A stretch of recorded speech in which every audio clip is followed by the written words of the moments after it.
Bonjour, moi c'est Louise Silly, et dans le cadre du cours de didactique 1, j'ai décidé de créer ma biographie langagière en dessin. Ce qui concerne les langues, j'ai beaucoup de choses à vous raconter. Ma langue maternelle, c'est le français, mais j'ai aussi atteint un niveau bilingue en anglais. J'ai pu apprendre plusieurs langues pendant ma scolarité, comme l'espagnol, mais aussi le chinois, dont je vous parlerai un petit peu plus tard. Cette année, j'ai choisi de poursuivre mes études dans un master qui se spécialise dans les langues, surtout dans l'anglais, c'est le master FRU. Je suis en première année et je vais vous raconter comment j'ai atterri ici. Faisons un bond 22 ans en arrière. Je suis née en France, je suis donc française. Je viens de la petite ville d'Arras dans le Nord-Pas-de-Calais et donc je peux parler patois. Et oui, le ch'ti, vous connaissez. Ça, c'est ma maman et ça, c'est mon papa. Ma maman, elle est française. Mes grands-parents le sont aussi, même si on a quelques origines belges. Mon papa, quant à lui, il est italien. Mes grands-parents le sont aussi. Mon petit frère et moi, on est français, mais on adore tous les deux les langues. Lui, il est plutôt espagnol et moi, je suis plutôt anglais. Mon papa venant de Napoli, il nous a tout de suite donné l'envie d'apprendre l'italien. Cette jolie langue chantante nous a conquis et continue de nous conquérir au cours de nos voyages. L'Italie est un des premiers pays que j'ai pu visiter. Nous avons fait toute la côte, de Florence, Pise, Sienne à Napoli, la ville d'origine de mon papa. De mon enfance à mon adolescence, la langue anglaise et la culture américaine et britannique étaient part entière de ma vie.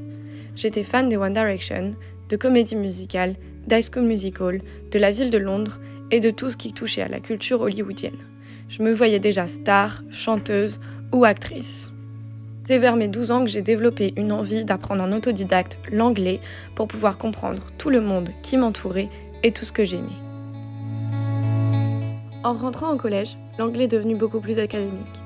On me parlait d'orthographe, de grammaire, de conjugaison et surtout de notation. J'ai commencé à aimer de moins en moins l'apprentissage des langues. Pour moi, cela ne représentait qu'une notation, un grade, un résultat. Après tout ça, on m'a appris l'existence de l'espagnol. J'ai dû étudier cette langue pendant tout mon collège et franchement, j'en étais pas très contente. L'espagnol était pour moi très complexe. C'était une langue qui se liait à une culture qui ne m'intéressait pas forcément et j'avais du mal à apprendre toutes les diphtongues et les mots qui pouvaient changer. C'était une sonorité complètement différente.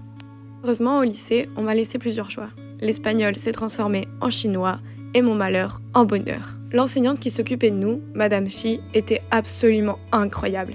Elle m'a fait aimer la langue, aimer son pays et elle m'a surtout redonné goût à l'apprentissage des langues. 2020, l'année du bac, l'année de Parcoursup, la rentrée à l'université, mais surtout l'année du Covid. Du jour au lendemain, j'ai vu pas mal de choses s'arrêter. C'était l'année de mes 18 ans et je l'ai très mal vécu. Je ne pouvais plus voyager, je ne pouvais plus apprendre, je me sentais complètement oppressée et j'ai d'ailleurs tout arrêté. Pendant un an, tout s'est figé, y compris mon apprentissage des langues. Quand j'ai enfin pu rentrer à l'université, j'ai commencé une licence, la licence de sciences de l'éducation. J'avais pour objectif de devenir professeur des écoles, de passer le CRPE et d'enseigner toute ma vie. En soit, l'idée n'a pas trop changé, j'ai juste décidé de me réorienter de matière et surtout de public. Mon plus gros problème à l'université, ça a été de satisfaire mon appétit langagier. J'ai alors choisi d'étudier le japonais. J'ai adoré ces cours. J'ai même passé un DUFL, qui est un diplôme d'aptitude langagière de l'université. Suite à ça, j'ai décidé de continuer sur la lancée de l'anglais en allant travailler au Royaume-Uni. J'ai travaillé en Angleterre pour une entreprise française située à Londres qui envoyait des étudiants étrangers en colonie.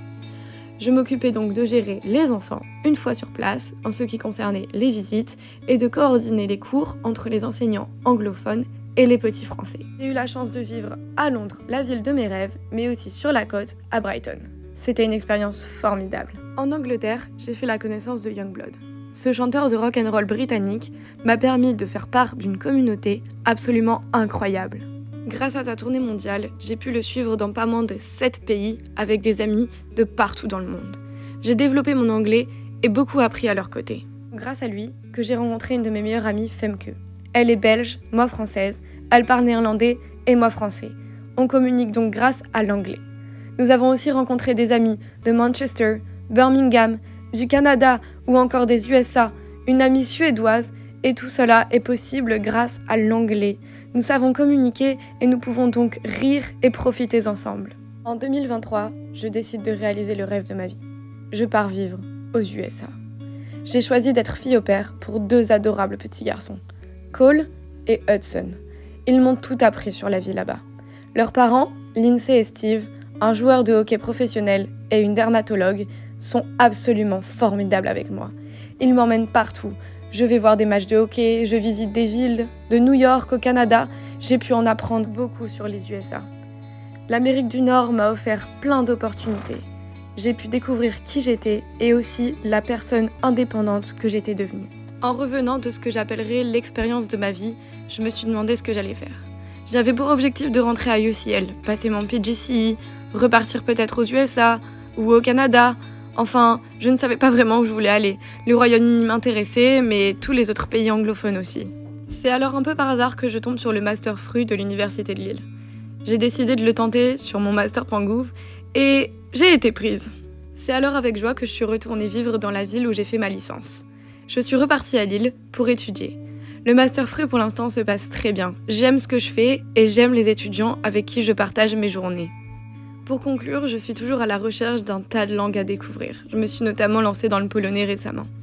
Je vous remercie d'avoir écouté ma biographie langagière et de vous être intéressé à pourquoi j'aimais les langues et à ce qui faisait de ma personne une personne attirée par la découverte. À bientôt pour plus d'aventures.